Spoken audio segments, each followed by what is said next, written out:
Access Fort Wayne offers reflections of our community. Production facilities provided by Access Fort Wayne are a service of the Allen County Public Library. The views and opinions expressed do not necessarily represent those of Access Fort Wayne, the Allen County Public Library, or any other supporting organizations. For more information about creating your own television program with Access Fort Wayne, call 421-1250.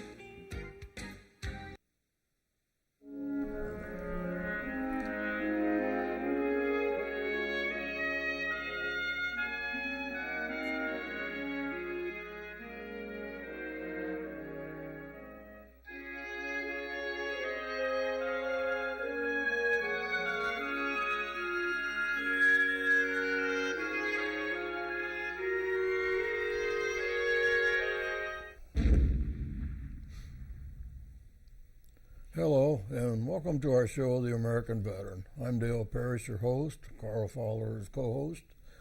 Sitting in with us is Bob Lung, a Korean War veteran. But our guest today is Tim Davis. He's a Vietnam veteran, Marine, and I'm sure he's proud of that. I am. Once a Marine, always a Marine. Always. Welcome to the show. Thank Tim. you. Thank you. Never found a Marine I wasn't proud of being a Marine. Yeah, And probably rightfully so. you bet. When did you go into service, Tim? Well, I went in August 1967. 67. Okay. Yes. And I wanted to comment on Bob. I was born the year after you went in. Yeah. But I went in right out of high school in 1967, and at that time you were either in college or you were in the service, because we got reminded over and over and over that there was a war going on. So they didn't like you walking the streets when, even around Indiana here. When, Right. so I joined, and at the time I joined, I already had two other brothers, Lowell and Jim, that were already in the Army. And at the time I joined, both of those were already serving in Vietnam. Yeah. And with both of them in Vietnam, they had no trouble sending you there too? Or? Well, by the time Lowell and Jim started their tour in Vietnam in '66. And then I graduated in '67, and it almost seemed like as one came home, another one took their place. Okay. And I just saw something my brother Jim posted on his first day in Vietnam in '66. He was in a chow line, and he said, I saw this guy up in front of me, about 5 or 6 guys up, and he says, I think I know him. So he went up there and looked and saw, and it was my other brother, Lowell. And Lowell was having his last meal that day to head home Come back home. from Vietnam. And then Jim and Lowell went over to the CO, commanding officer, and told him what was going on. So he gave him, Lowell's flight was like 5-6 hours after that. So he gave those two time together, Free time. so Good. they could tell each other goodbye. So that was pretty cool. Yeah, it would have been. Yeah. 66, things was just starting. They was more advisors then, wasn't they? Right. Yeah. Not a lot of the combat yet, and in 1968, when the Tet Offensive hit, during that ceasefire, kind of like got us caught like Pearl Harbor with our pants down, Yeah. and they hit us in all the cities all at the same time. And I wasn't there yet, but because we lost something like 5,000 Marines during Tet, they gave orders to Camp Pendleton that they needed to be replaced. Well, I was a truck driver like a few of you here. And we got in on a Friday night, took a bunch of troops to 29 Palms, and we kind of laughed all along the way. We took clean ones over there and we brought dirty ones back because they did all these war games and stuff like that. Well, this trip back, we didn't have anybody to bring back. And there's a little liquor store on the way, and none of us were over 21, but this one guy would always sell us what we needed for the weekend. So we got back to the barracks, got the trucks all washed up and got them all gassed up and online, and then we were just going to go down to the maintenance building and have a good time the rest of the night. It was Friday night because the M clubs, they carded everybody. If you weren't 21, they weren't going to give you anything.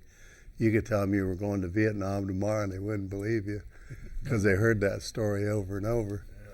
Yeah. Mm-hmm. But we got into the barracks, and this little lieutenant came out to everybody and said that the CO wanted to see everybody at 1,800 hours.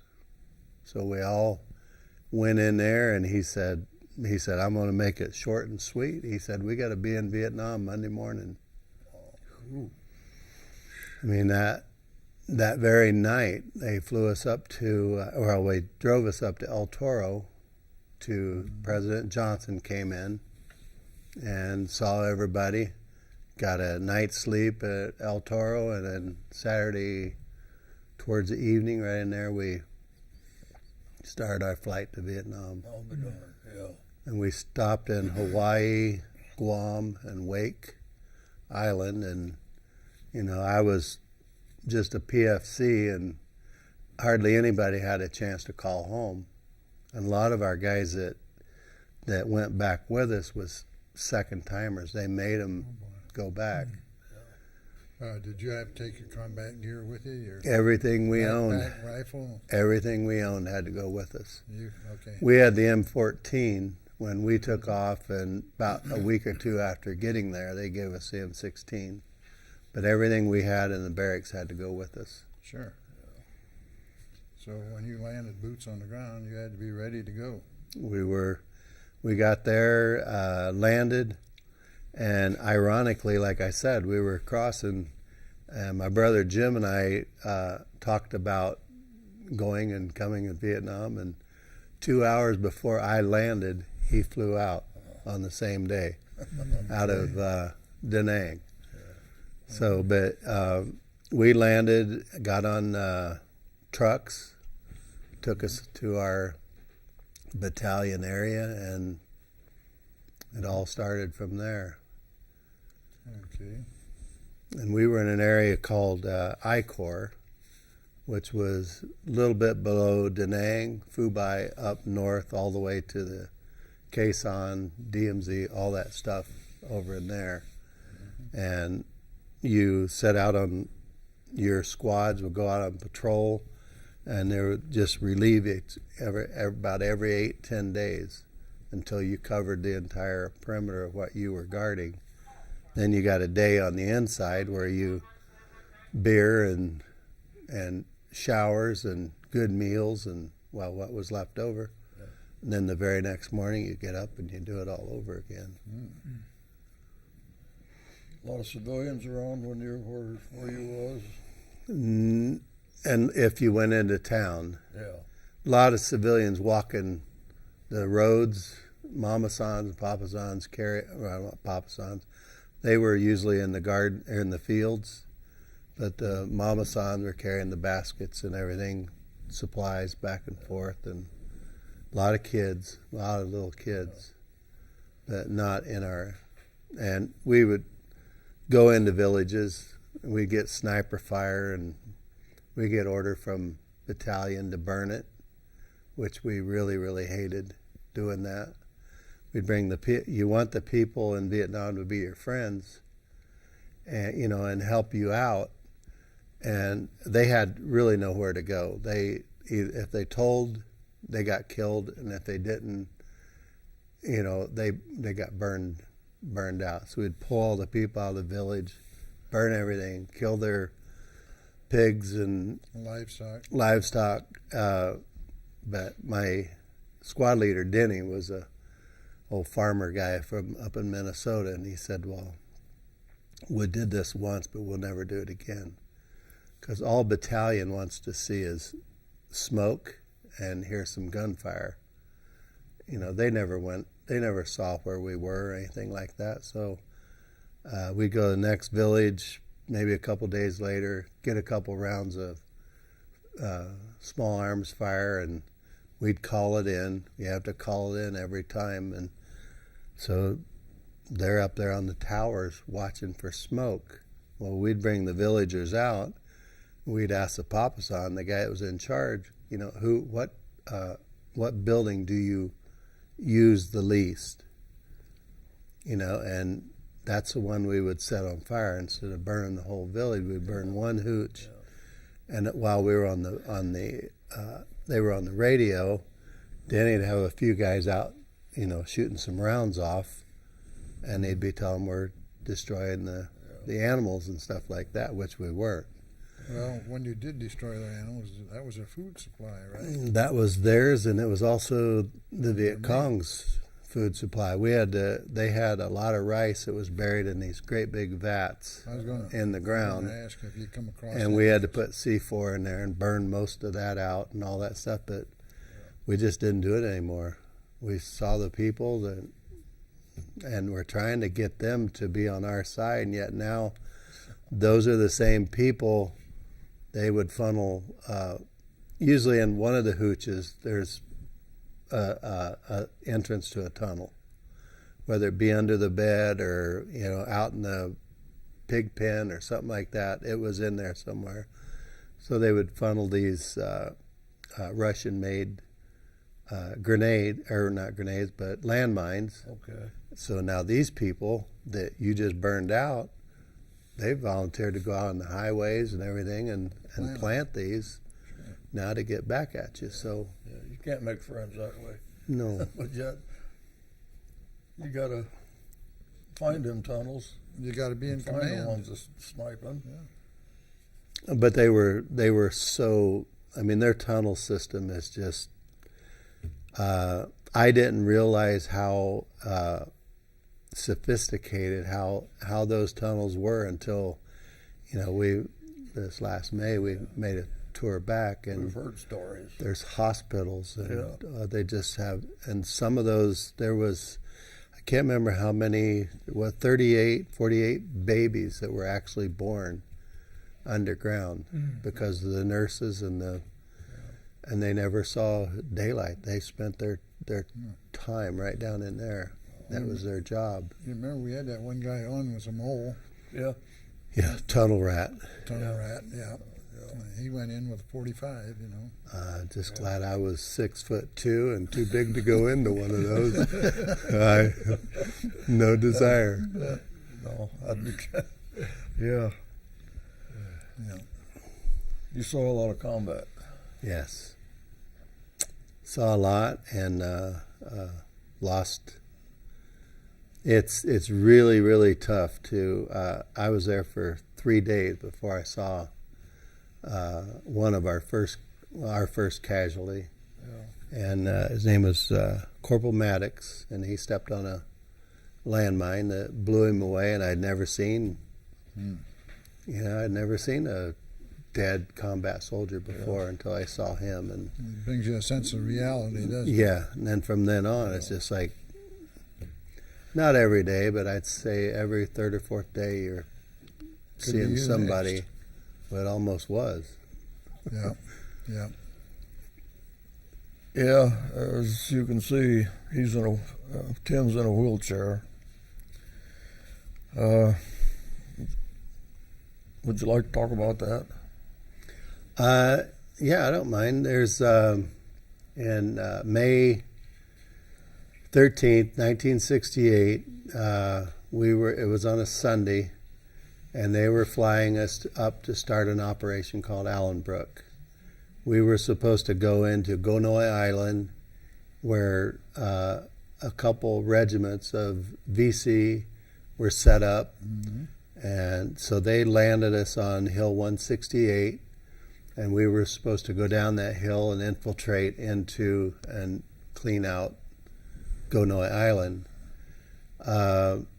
So they started flying us in on the hill from Da Nang, and probably 8 hours later, you can only get so many troops on those Chinooks. And as soon as we got on there, the CO told us to start digging foxholes, because we were getting sniper fire from all the way in to it was just all around us. And after about 6 or 8 trips of bringing troops in and out, myself and 3 other guys that was in my foxhole, we started digging, and we started hitting rock. We were only down about maybe 1.5 foot. Well, that wasn't going to protect anybody. Right. But I was with the 3rd Battalion, 27th Marines, and 226, 2nd Battalion, 26 was on there before we were, and they moved off. And there's about an 8-hour lapse of occupying that hill. Well, as you leave, it's customary that you take your bayonet or something and slice all the sandbags so they can't be picked up and used. Well, they didn't do that. They just got off, and so the CO told us to start using those sandbags to build up your foxhole. Yeah. And Tom Hansen and Steve Easton, we've seen enough guys get blown up that we had a pretty good idea that one of them or more of them were going to be booby trapped, because they don't need that much time to come in there and set that up and then leave. Yeah. Well, about the 4th or 5th trip of pulling 2 sandbags each, taking them back, and I told Steve, I said, you know what, why don't you guys stay back and let me bring them to you guys. So about my, 3rd or 4th trip back, I pulled up my right one, the sandbag, and I pulled up the left, and I heard the click, and it blew everything on this side. I think God was with me, because I was a M79 Grenadier, and we used our gas max pouches to hold your M79 rounds in them. And I had that still. I didn't think to take that off. Yeah. And it was on my right side with about 14, 15 rounds in it. Instead of blowing this way and taking me and a few other guys with me, exactly, it went that way to my left. Yeah. And I felt myself go up, and I felt myself come down, and there was 8 other guys got hurt, but nobody got killed. And I landed and back on the ground, and a couple of corpsmen come in and got you. Well, they were right there, and it was a tough time in Vietnam then, because March, I think it was, Martin Luther King got assassinated. Yeah. And Bobby Kennedy got killed the same year. Yeah. And the black people and military and the white just didn't gel at times. But I have to honestly say the Marines did not have that problem.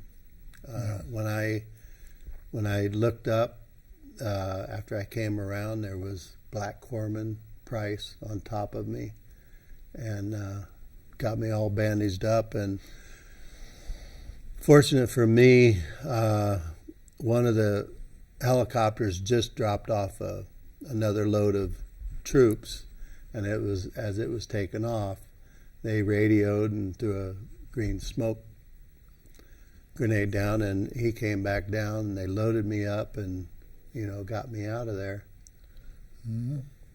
The green smoke grenade, that was any little flare thing that would signal for him to, because the mountain area was so the hill was so vast, he had to have and there was elephant grass that was catching on fire from the exhaust. So they threw one, they radioed through one, and then that gave him the spot where to come right back down to. Okay. And so that was, and I was in the hospital in Da Nang for a couple nights, and then they shipped me off to Guam for a month, and then back home. Okay. I've said a lot of times that we're fortunate. All we gave was our time. And there's guys Exactly. like you lost your legs or lost their life. Well, like I said, the protesters in this Berkeley and Kent State, unfortunately what happened at Kent State and all that stuff, the Yeah. protesting and all, but Burn the draft cards. And when they flew me from Guam back to the United States, if you were in the Department of the Navy, you west of the Mississippi, you had to go to Oakland to the Naval Hospital, and east of it, you had to go to Philadelphia. Well, on our plane ride back, we had, I don't know if we had maybe 20, 30 gurneys on the walls. They just stacked you all the way through. And so they started dropping Seattle, Washington. They'd land there and drop the guys off there. I mean, you didn't have to go to the VA, but you were still they dropped you off to the nearest VA, nearest your home. And then they had to go to Oakland, and then they had to go to Long Beach, and then Dallas, Texas, and we called it a milk run. It took them almost a whole day and a half just to get us to where we were going, and my stop was the last stop, which was at Walter Reed, which was Army, and they come on in the plane. There was two of us left, and they said, we can either fly you on down by helicopter to Philly, or we can take you by ambulance. Which one do you want? Well, I thought, we can sit up and look out the windows. So they put us in but as they were rolling us out the back of the plane, we had that orange snow fence was out there blocking off protesters and all that keep stuff, the and the public yelling. back. And there was one girl said that's my brother. So they let her through, and she come running over, and she bent over me out of both of us, and she had a lay on, and it had smelled like fresh lilacs. And I'll never forget that as long as I live. She bent over me and spit on me 3 times. Oh, my God. And welcomed me home, you baby killing so-and-so. Well, the other Marine beside me grabbed her, and so that was the first time in 48 hours I'd seen the sky, the blue sky. Yeah. And that was my welcome home. Yeah, Your that's hands very went free. unfortunate. No, they were on, but I got scars all over this arm and all over here and here and here, and my arms were strapped to boards. Yeah. So the IV, wouldn't interfere with the blood and the IV that I was still taking. But yeah, they had you on board so you couldn't move anything. But the other Marine did grab her. But the other Marine, until the other guys got on there and hauled her off, and we made it. Yeah. Yeah, but that's not a very pleasant experience to go through. Well, I got to And- Philadelphia, and there was wards from A to P, and there was 40 amputees. You had to be at least finger, some of them were quadruple amputees, whatever. So you had to have amputation of something. But there was wards from A to P, and there was 40 in each one of them, and we were all Vietnam amputees, They were full, probably, huh? and they were full. Yeah. So you really wasn't over in Vietnam very long before you got hurt. Nope, Got over there the 17th of February and got hit May 26th. Yeah. But I got buddies that amputees the day they got there. Yeah. Yeah. We would all tell little stories in the ward in Philly. This one guy come in. We were sitting around, some of us telling what happened to us, and he come in there and he was listening a little bit, and he says, "I got all you so and so's beat." And we looked at him. He's just a single leg amputee above the knee, walking, doing okay. And Bill Goslin, a buddy of mine, said, "Well, really?" So he pushed a button, threw his leg off in a corner, and he went over and he come back and he said, "I was there for 39 months and 2 weeks." And we couldn't figure it because it's usually 13, 13, 13. Yeah. And so he was walking up the steps of the Pan Am, 3 steps from the top, and he got a sniper round in the back of his leg. And that 2 weeks is what he had to stay there and amputate his leg. Oh, jeez. And he never gotten a scratch in 39 months. Oh, boy. Gee, and then, So, gee. but I did go back and with the help of a few friends and whatever to Vietnam last May. It was Hanoi is still third world. They not just a lot of people, but not a lot of rebuilding or taken care of. But you go south of the DMZ around down in there, that's just new hotels, paved highways and streets and everything. And so we started out our trip in Hanoi, and the first stop that we made was at the Hanoi Hilton. And this is a picture where John McCain was like a hero there, because the publicity he made Hanoi famous, made them a place on the map. So they confiscated his jumpsuit when they captured him, and he wants it back. He wants that one, and he said he would give him another one, but he'd really like to have that one that he got shot down in, but they won't let him have it. Oh, Tim, we only got a couple minutes. Okay. Is there anything here you want to? Well, the biggest one that here's my daughter Emily going into one of the tunnels, and one of the main ones that I wanted to show especially was this one here.